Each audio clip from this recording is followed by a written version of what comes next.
Taiwan ಮೇಲೆ China ಕೆಂಗಣ್ಣು. Kannada medium ವಿಶೇಷ ಕಾರ್ಯಕ್ರಮಕ್ಕೆ ಸ್ವಾಗತ. ನಾನು ನಂದಿನಿ ಸಾಗರ.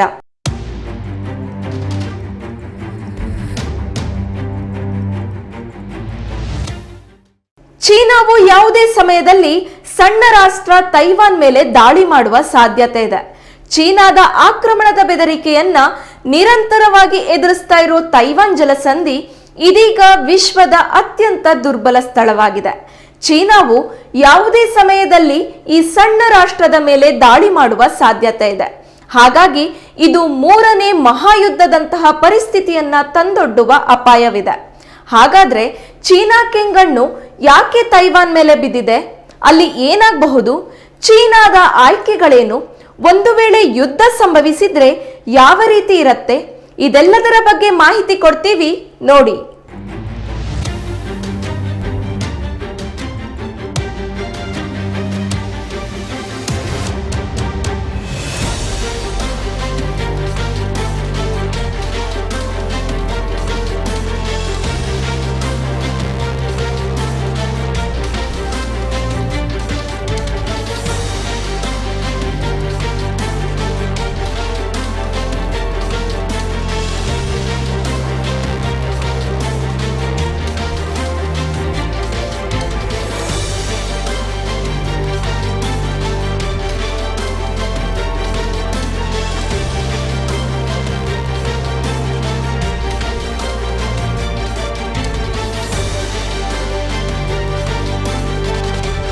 ತೈವಾನ್ ಅಸ್ತಿತ್ವಕ್ಕೆ ಬಂದದ್ದು ಹೇಗೆ?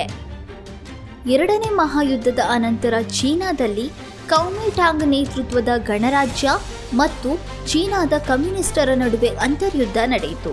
ಆಗ ಜಪಾನಿಯರು ಯುದ್ಧದಲ್ಲಿ ಸೋತರು. ನಂತರ ಚೀನಾದ ಎಲ್ಲೆಡೆ ಭಾರಿ ಹೋರಾಟಗಳು ನಡೆದವು. ರಾಷ್ಟ್ರೀಯವಾದಿಗಳನ್ನ ಫಾರ್ಮೋಸಾ ದ್ವೀಪಕ್ಕೆ ಓಡಿಸಲಾಯಿತು. ಮಾರ್ಷಲ್ ಚಿಯಾಂಗ್ ಕೈ ಶೇಕ್ ನೇತೃತ್ವದಲ್ಲಿ ರಾಷ್ಟ್ರೀಯವಾದಿಗಳು ಚೀನಾದ ಕರಾವಳಿಯಿಂದ 80-90 ಕಿಲೋಮೀಟರ್ ದೂರದಲ್ಲಿರುವ ಫಾರ್ಮೋಸಾದಲ್ಲಿ ಆಶ್ರಯ ಪಡೆದರು. ಅಂದಿನಿಂದ ಈ ಪ್ರದೇಶವನ್ನ ಚೀನಾಕ್ಕೆ ಸಂಯೋಜಿಸುವ ಉದ್ದೇಶದಿಂದ ಈ ದ್ವೀಪವನ್ನ ಗುರಿಯಾಗಿರಿಸಿಕೊಳ್ಳಲಾಗಿದೆ. ತೈವಾನ್ ಅಸ್ತಿತ್ವಕ್ಕೆ ಬಂದದ್ದು ಹೀಗೆ. ಈಗ ತೈವಾನ್ ಪ್ರಜಾಪ್ರಭುತ್ವ ರಾಷ್ಟ್ರವಾಗಿದೆ.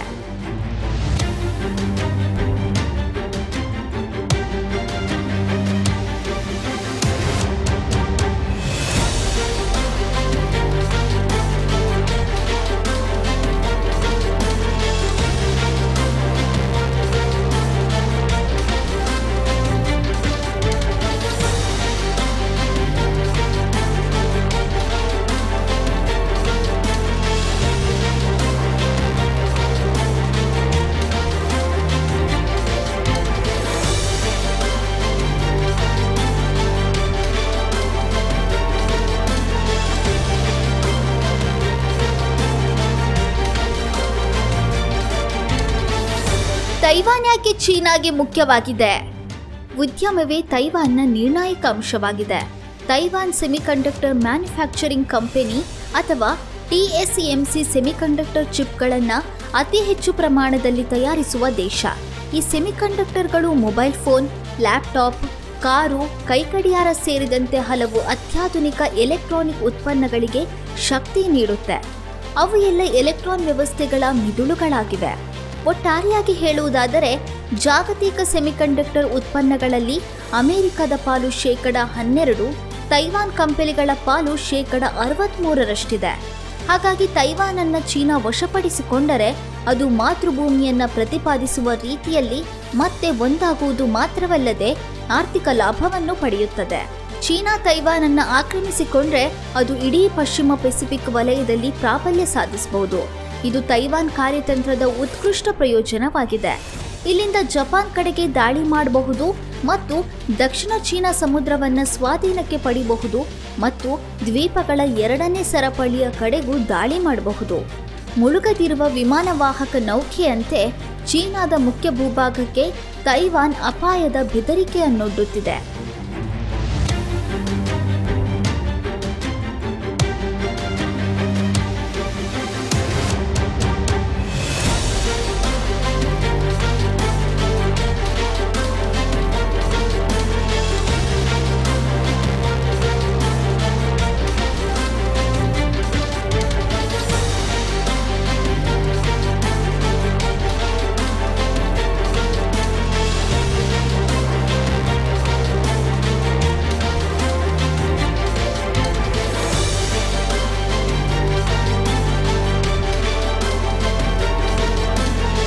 ಹಾಗಾದ್ರೆ ಅಲ್ಲಿ ಏನಾಗಬಹುದು ಮತ್ತು ಚೀನಾದ ಆಯ್ಕೆಗಳೇನು?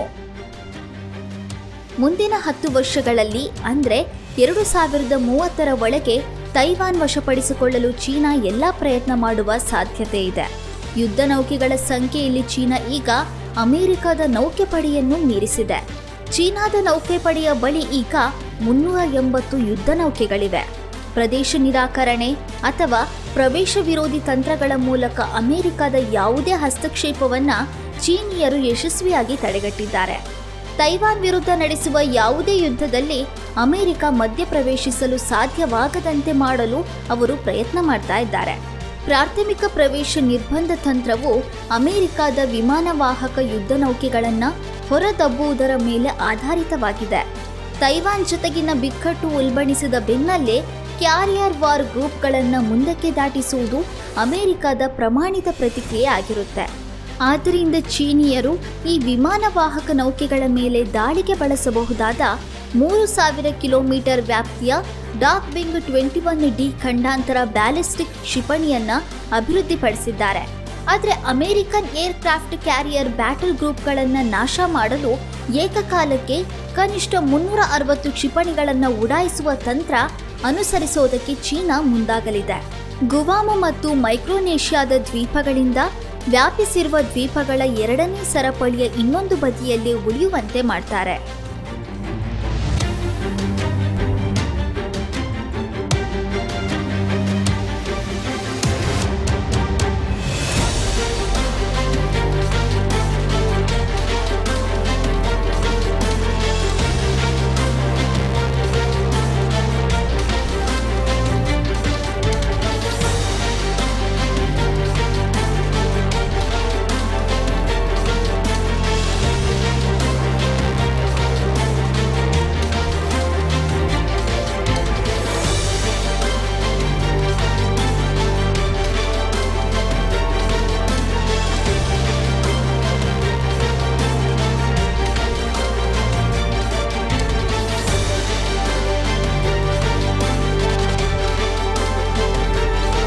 ತೈವಾನ್ ಸಮೀಪದಲ್ಲಿರುವ ಜಪಾನ್ನ ಓಕಿನಾವಾ ಮತ್ತು ಯೋಕೋಹಾಮದಲ್ಲಿ ಅಮೆರಿಕ ವಾಯುನೆಲೆಗಳನ್ನು ಹೊಂದಿದೆ. ಗುವಾಮ್ ಅತಿ ದೊಡ್ಡ ವಾಯುನೆಲೆಯಾಗಿದ್ದು ಅಲ್ಲಿ 96 ಮಿಲಿಯನ್ ಲೀಟರ್ ಪೆಟ್ರೋಲ್ ಸಂಗ್ರಹಿಸಿದ್ದಾರೆ. F-20, F-35 stealth aircraft, B-52 bomber, B-1, B-2 ಬಾಂಬರ್ಗಳು ಅಲ್ಲಿಂದ ಕಾರ್ಯನಿರ್ವಹಿಸುತ್ತವೆ. ಚೀನಾದ ಮುಖ್ಯ ಭೂಭಾಗ ಮತ್ತು ಸಮೀಪದಲ್ಲಿ ದಾಟಿ ಹೋಗುತ್ತಿರುವ ಯಾವುದೇ ಚೀನಿ ನೌಕಾಪಡೆಯ ಮೇಲೆ ದಾಳಿ ಮಾಡಬಹುದು. ಈ ಬಗ್ಗೆ ಮತ್ತಷ್ಟು ಮಾಹಿತಿ ಇಲ್ಲಿದೆ ನೋಡಿ. ಇದರಲ್ಲಿ ಅಮೆರಿಕ ಪಾತ್ರ ಏನು? ಅಮೆರಿಕನ್ನರು ಬೃಹತ್ ಜಲಾಂತರ್ಗಾಮಿ ನೌಕಾಪಡೆಯನ್ನ ಹೊಂದಿದ್ದಾರೆ. ಚೀನಾವನ್ನ ಎದುರಿಸುವುದಕ್ಕಾಗಿ 8 ಪರಮಾಣು ಚಾಲಿತ ಜಲಾಂತರ್ಗಾಮಿ ನೌಕೆಗಳನ್ನ ನೌಕಾಪಡೆಗೆ ಸೇರಿಸಲು ಪ್ರಯತ್ನ ಮಾಡ್ತಾ ಇದ್ದಾರೆ. ಇದರಿಂದ ಯುದ್ಧದ ಸಮಯದಲ್ಲಿ ಕಾರ್ಯನಿರ್ವಹಿಸಲು, ತೈವಾನ್ ಜಲಸಂಧಿಯನ್ನ ಪ್ರವೇಶಿಸಲು ಮತ್ತು ಚೀನಿ ಸರಕುಗಳನ್ನು ನಾಶ ಮಾಡಲು ಸಾಧ್ಯವಾಗುತ್ತೆ. ಇದು ತೈವಾನ್ ಜಲಸಂಧಿಯ ಮೇಲೆ ದಾಳಿ ಮಾಡುವ 40% ಚೀನಿ ಹಡಗುಗಳನ್ನು ಮುಳುಗಿಸಲು ಮತ್ತು ಚೀನಾದ ಬಂದರುಗಳಲ್ಲಿ ಹೊಂಡಗಳನ್ನು ತೋಡಿ ತಡೆಗಳನ್ನು ನಿರ್ಮಿಸಿ ಚೀನಾದ ಪ್ರಮುಖ ಬಂದರುಗಳಿಂದ ಅವರ ಜಲಾಂತರ್ಗಾಮಿ ನೌಕೆಗಳನ್ನು ದೂರವಿಡಲು ಸಾಧ್ಯವಾಗುತ್ತೆ. ಅವು ಚೀನಾಕ್ಕೆ ಸಾಕಷ್ಟು ಆರ್ಥಿಕ ಹಾನಿಯನ್ನು ಉಂಟು ಮಾಡಬಹುದು.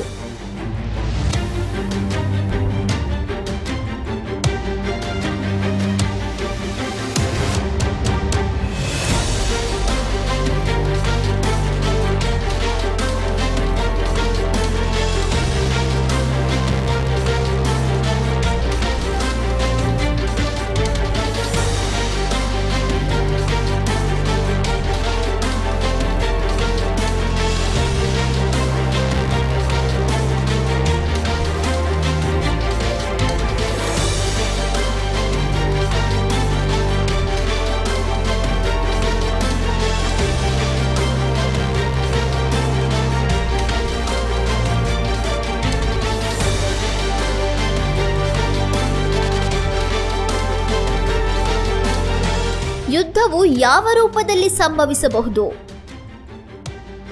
ಚೀನಾವು ತೈವಾನಿನ ಮಿಲಿಟರಿ ಬಲವನ್ನು ಕಡಿಮೆ ಮಾಡುತ್ತೆ. ಉದಾಹರಣೆಗೆ, ಕೆಲವು ತಿಂಗಳ ಹಿಂದೆ ಅವರು J-10, J-11, J-16 fighter ಬಾಂಬರ್ಗಳು, 3 H-6 ಬಾಂಬರ್ಗಳು 3 ವಾಯುಗಾಮಿ ಎಚ್ಚರಿಕೆಗಳು ಮತ್ತು ಕಂಟ್ರೋಲ್ ಏರ್ಕ್ರಾಫ್ಟ್ಗಳನ್ನು ಕಳುಹಿಸಿದ್ದಾರೆ. 150 ಸಾಟಿಗಳನ್ನು ತೈವಾನ್ ವಾಯುಗಡಿಯೊಳಗೆ ಕಳುಹಿಸಿದ್ದಾರೆ. ತೈವಾನ್ ವಾಯುಪಡೆಯನ್ನ ಆಯುಧದ ಹೊರೆಯೊಂದಿಗೆ ಏರುವಂತೆ ಮತ್ತು ಪರದಾಡುವಂತೆ ಮಾಡ್ತಾರೆ. ಪ್ರತಿ ಬಾರಿ ಅದನ್ನ ಮಾಡುವಾಗ ಅವರು ಆ ವಿಮಾನದ ಜೀವಿತಾವಧಿಯನ್ನ ಕಡಿಮೆಗೊಳಿಸ್ತಾ ಇದ್ದಾರೆ ಮತ್ತು ಶೀಘ್ರದಲ್ಲೇ ಅವರು ಹೊಸ ವಿಮಾನಗಳನ್ನು ಪಡೆಯಬೇಕು ಎನ್ನುವ ಸನ್ನಿವೇಶವನ್ನ ಸೃಷ್ಟಿ ಮಾಡ್ತಾ ಇದ್ದಾರೆ. ಸೈಬರ್ ಯುದ್ಧದ ದಾಳಿ, ಎಲೆಕ್ಟ್ರಾನಿಕ್ ಯುದ್ಧದ ದಾಳಿಯನ್ನ ಮಾಡಬಹುದು. ಇದು ತೈವಾನ್ಗೆ ದಿಗ್ಬಂಧನ ವಿಧಿಸುವ ಮಟ್ಟಕ್ಕೂ ಹೋಗಬಹುದು. ಆದರೆ ದಿಗ್ಬಂಧನದ ಅನಾನುಕೂಲವೇನೆಂದರೆ ಅದು ಇತರರಿಗೆ ಸಿದ್ಧತೆಗೆ ಕಾಲಾವಕಾಶವನ್ನ ನೀಡುತ್ತೆ. ಇದರಿಂದ ಅವರು ದಿಗ್ಬಂಧನವನ್ನ ಪ್ರತಿರೋಧಿಸಬಹುದು.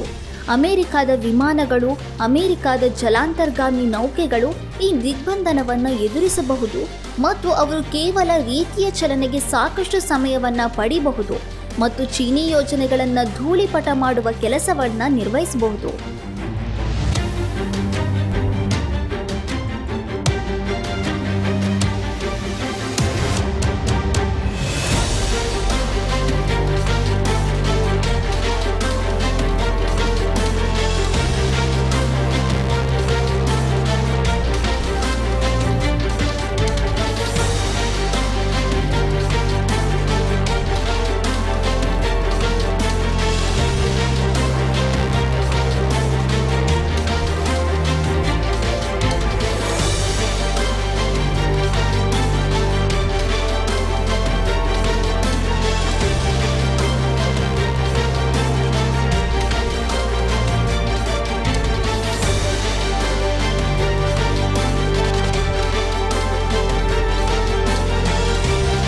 ಮುಂದೇನು ಎಂಬುದೇ ಪ್ರಶ್ನೆ.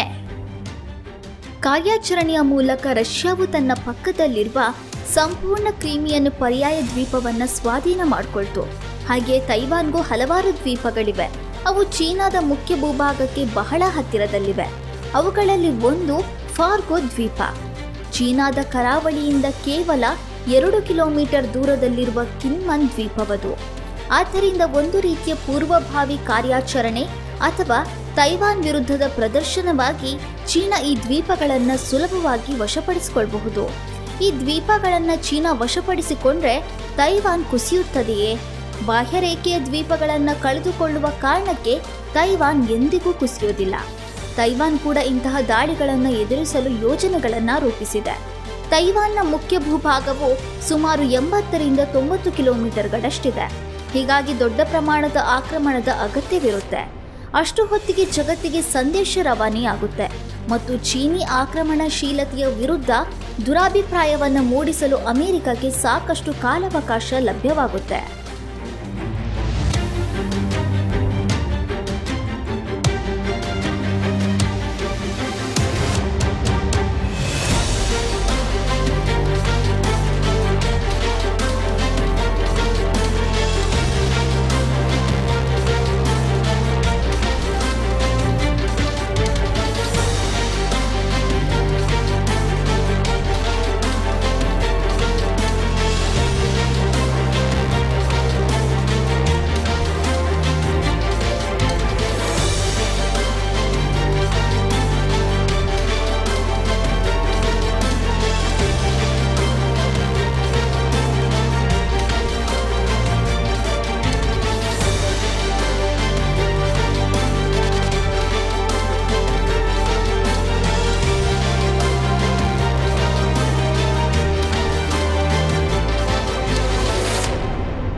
ತೈವಾನ್ ದೇಶವು ಅಮೆರಿಕದ ಇಚ್ಛಾಶಕ್ತಿಯನ್ನ ಪ್ರಶ್ನೆ ಮಾಡ್ತಾ ಇರೋದ್ರಿಂದ ತೈವಾನ್ ಮೇಲೆ ಹಠಾತ್ತನೆ ದಾಳಿ ಮಾಡಿ ಅದನ್ನ ಸ್ವಾಧೀನಪಡಿಸಿಕೊಳ್ಳಲು ಉಜ್ವಲ ಅವಕಾಶಗಳಿವೆ ಎಂದು ಚೀನಾ ಭಾವಿಸ್ತಾ ಇದೆ. ಈ ಬಗ್ಗೆ ಮತ್ತಷ್ಟು ಮಾಹಿತಿ ಇಲ್ಲಿದೆ ನೋಡಿ. ತಜ್ಞರು ಏನ್ ಹೇಳ್ತಾರೆ? ಅಫ್ಘಾನಿಸ್ತಾನದ ವಿರುದ್ಧವೇ ನಿಲ್ಲಲು ಅಮೆರಿಕಕ್ಕೆ ಸಾಧ್ಯವಾಗದಿದ್ರೆ ಅದು ಚೀನಾದ PLA ವಿರುದ್ಧ ಹೇಗೆ ನಿಲ್ಲುತ್ತೆ? ಅಫ್ಘಾನಿಸ್ತಾನದಿಂದ ತನ್ನ ವಾಪಸಾತಿಯ ವಿಧಾನದಿಂದ ಅಮೆರಿಕವು ಜಗತ್ತಿನೆಲ್ಲೆಡೆ ತನ್ನ ವಿಶ್ವಾಸಾರ್ಹತೆಯನ್ನ ಕಳೆದುಕೊಂಡಿದೆ. ದುರ್ಬಲ ಮತ್ತು ಅಸಮರ್ಥರಾಗಿರುವ ಜೋ ಬೈಡೆನ್ ಅಗತ್ಯವಿದ್ದಾಗ ತೈವಾನ್ ರಕ್ಷಣೆಗೆ ಧಾವಿಸಲಿಕ್ಕಿಲ್ಲ ಎಂದು ಭಾವಿಸಿ ಅವರನ್ನ ಪರೀಕ್ಷಿಸಲು ತೈವಾನ್ ಅನ್ನ ವಶಪಡಿಸಿಕೊಳ್ಳುವ ಸಾಹಸವನ್ನ ಚೀನಾ ಮಾಡಬಹುದು. 1995ರಲ್ಲಿ ಅಮೆರಿಕವು 5 ವಿಮಾನವಾಹಕ ನೌಕೆಗಳ ಯುದ್ಧ ಗುಂಪುಗಳನ್ನು ಕಳುಹಿಸಿದಾಗ ಚೀನಾವು ಹಿಂದೆ ಸರಿಯಬೇಕಾಯಿತು. ಅಂದಿನ ಸ್ಥಿತಿಗೆ ಹೋಲಿಸಿದ್ರೆ ಚೀನಾ ಈಗ ಸಾಕಷ್ಟು ಸಿದ್ಧವಾಗಿದೆ ಎಂದು ತಜ್ಞರು ಭಾವಿಸ್ತಾರೆ. ಅಮೆರಿಕದ ಯುದ್ಧ ನೌಕೆ ಪಡೆಗಳಿಗೆ ಚೀನಾ ICBM ಡಾನ್ಫಿಂಗ್ 21D ಪ್ರಮುಖ ಗಂಭೀರ ಬೆದರಿಕೆಯಾಗಿದೆ. ಒಂದು ತಂತ್ರವಾಗಿ ಎಲ್ಲ ವಿಮಾನ ನಿಲ್ದಾಣಗಳು, ಬಂದರುಗಳು ಮತ್ತು ಪ್ರಮುಖ ರಕ್ಷಣಾ ವ್ಯವಸ್ಥೆಗಳ ಮೇಲೆ ದಾಳಿ ಮಾಡುವ ಮೂಲಕ ತೈವಾನ್ನಲ್ಲಿನ ಪ್ರತಿ ಗುರಿಯ ಮೇಲೆ ಕ್ಷಿಪಣಿ ದಾಳಿಯ ಸಾಲ್ವೋಸ್ಗಳ ಕುಳಿಗಳನ್ನು ರೂಪಿಸುತ್ತೆ ಮತ್ತು ಸಂವಹನವನ್ನು ಅಡ್ಡಿಪಡಿಸುತ್ತೆ. ಎಲೆಕ್ಟ್ರಾನಿಕ್ ಸಮರ ಮತ್ತು ಸೈಬರ್ ಯುದ್ಧದ ದಾಳಿಗಳ ಜೊತೆಗೆ ವಾಯುದಾಳಿಗಳ ಮೂಲಕ ಚೀನಾವು ಈ ದ್ವೀಪವನ್ನು ಸ್ವಾಧೀನಪಡಿಸಿಕೊಳ್ಳುತ್ತೆ.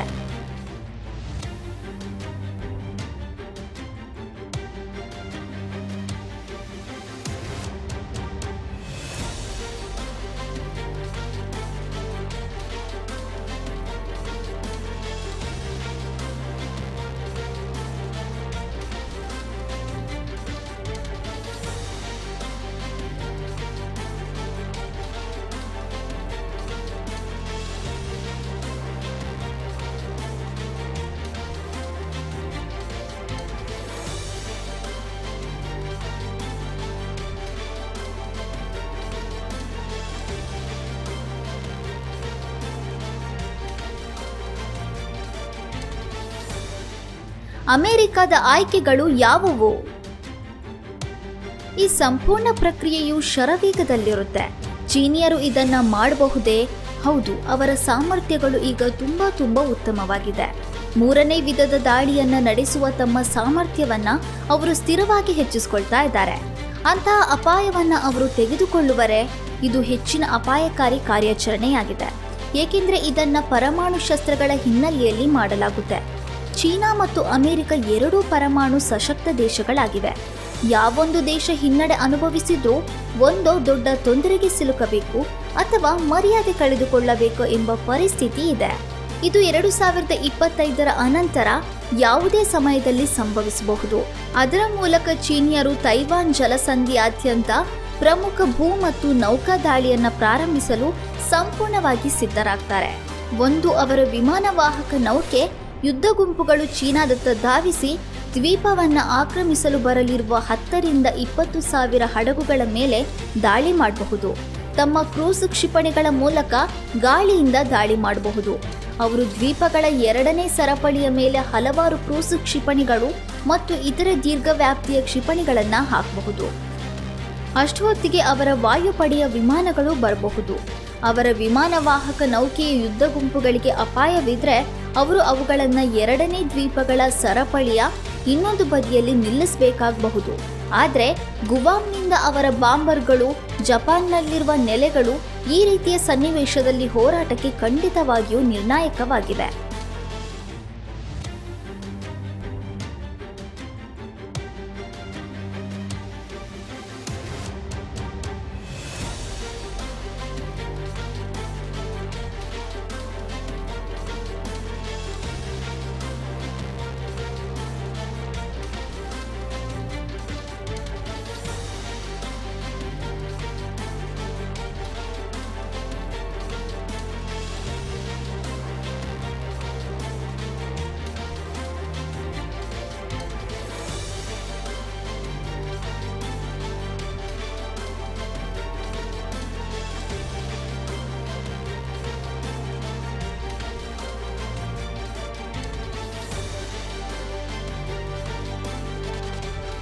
ಈ ಯುದ್ಧ ನಡೆದ್ರೆ ಅಮೆರಿಕದಲ್ಲಿ ಏನಾಗಬಹುದು?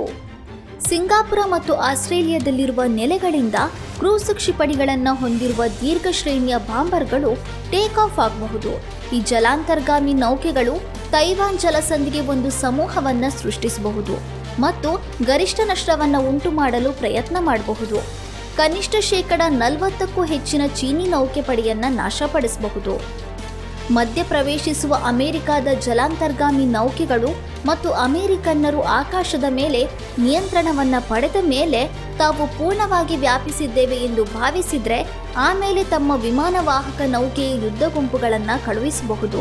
ಜಲಾಂತರ್ಗಾಮಿ ನೌಕೆಗಳನ್ನು ಬಳಸಿಕೊಂಡು ಚೀನಾದ ಬಂದರುಗಳನ್ನು ದಿಗ್ಬಂಧನ ಮಾಡೋದು, ವಿವಿಧ ಬಂದರುಗಳ ಪ್ರವೇಶ ದ್ವಾರಗಳನ್ನು ಅಗೆಯುವುದು ಮತ್ತು ಚೀನಾದ ಸಂಪೂರ್ಣ ಕರಾವಳಿಯನ್ನು ದಿಗ್ಬಂಧನ ಮಾಡುವುದು ಅಮೆರಿಕಕ್ಕೆ ಕಾರ್ಯಸಾಧ್ಯವಾದ ಆಯ್ಕೆಯಾಗಿದೆ.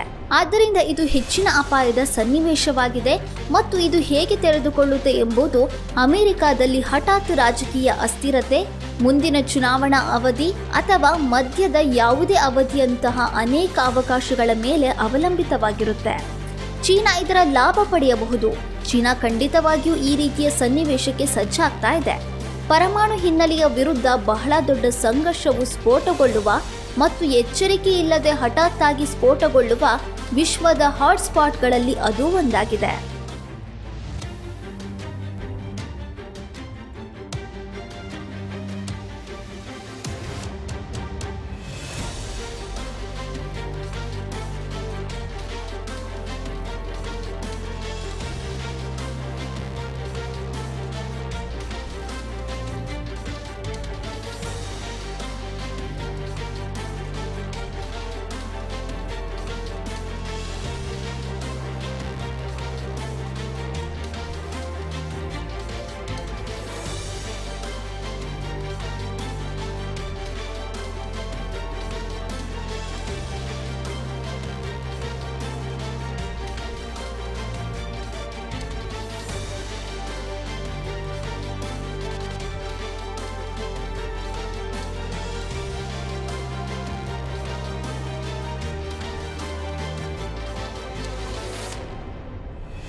ಇದಿಷ್ಟು ಈ ಹೊತ್ತಿನ ವಿಶೇಷವಾಗಿತ್ತು.